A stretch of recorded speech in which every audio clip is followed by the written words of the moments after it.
Hey everybody, Will Fix here. Thought I'd come out on my front deck and it's beautiful out here today. I thought I would shoot a video out here, or at least the opening of one. Today I want to show you, if you haven't already seen it, it was released on X first, and that is my FREEWAY analogy that I use to describe how XRP is affected by different situations, and I describe those as parking lots, like your wallet that you have blockchain on is not out in the wild to be used for cross-border payments. It's actually assigned somewhere.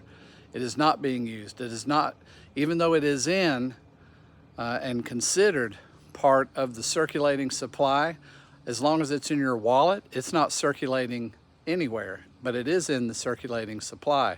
But those specific blockchains, which are still on the blockchain but assigned to your wallet, lassoed, so to speak, are not being used for anything.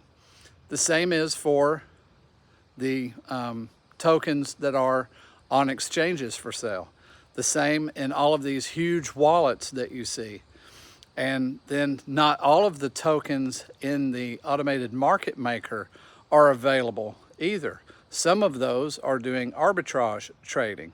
Some of those are tied up in smart contracts.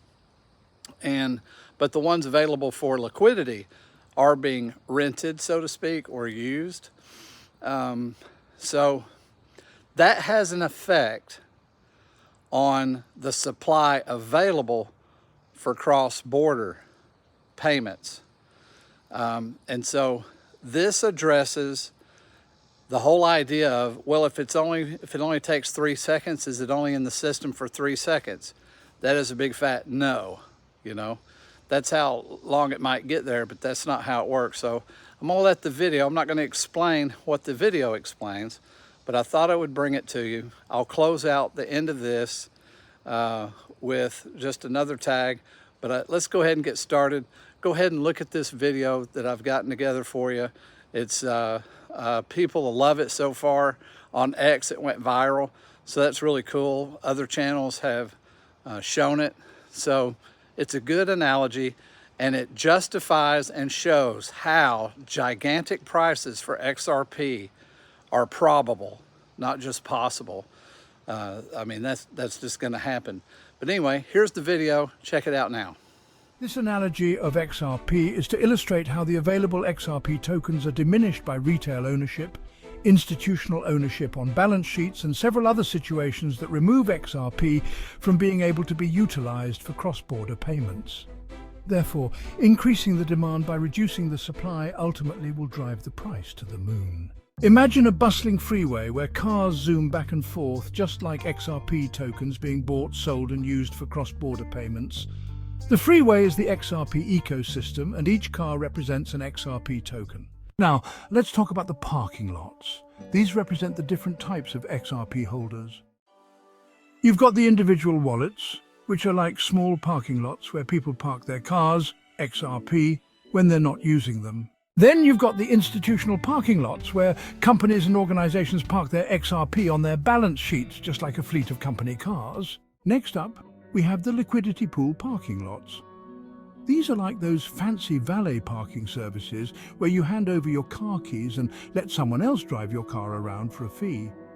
In the same way, liquidity pools allow XRP holders to earn fees by lending their tokens to facilitate cross-border payments. Of course, we can't forget about the biggest parking lot of them all, the ETF parking lot. This is like a massive parking garage where people can park their XRP and earn returns, just like investing in an ETF. Now here's the catch. Not all of the cars XRP in the parking lots are available for use. They're parked and not being utilized, just like how some XRP is held by individuals and institutions and not being used for transactions. The AMM liquidity pool acts like a car rental service, allowing people to borrow XRP to facilitate payments. So when someone wants to use XRP for cross-border payments, they can only use the cars, XRP, that are for sale on exchanges or from individuals on exchanges. Now let's talk about the limited supply of XRP. With only 50 billion XRP available at an estimated price of 50 cents each, The demand for XRP grows every time someone buys and holds it, just like how the value of a rare vintage car goes up when more people want to own it. And let's not forget about the 50 billion XRP in escrow. Yes, some are released at times, but don't forget that most are sent back into escrow. And when this action occurs, remember this: those tokens are in lockup for a minimum of 40 months. So many XRP tokens are in escrow and unavailable for use. Also, I want to say this: institutions and banks do not mind if the price of XRP is $25,000 each. They see it as an inexpensive way to move value in seconds.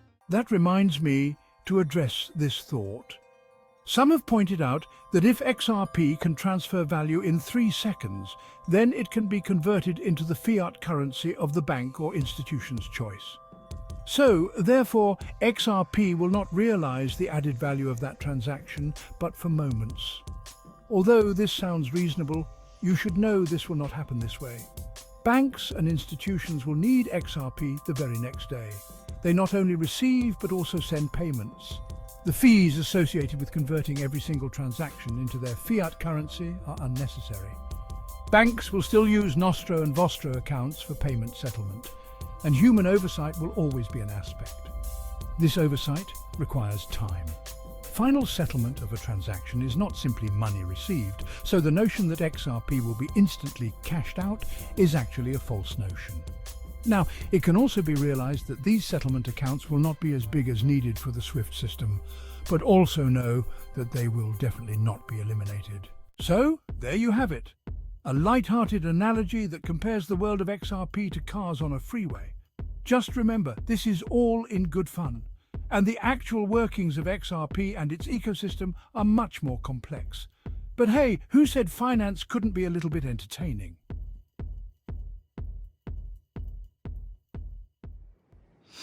Hey guys, there you have it. That's the freeway analogy.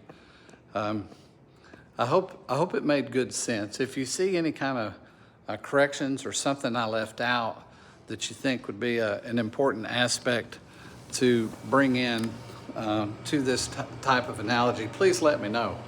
I'm always curious to if it comes across correct and if I communicated it right, or if it's got details left out that I need to add in.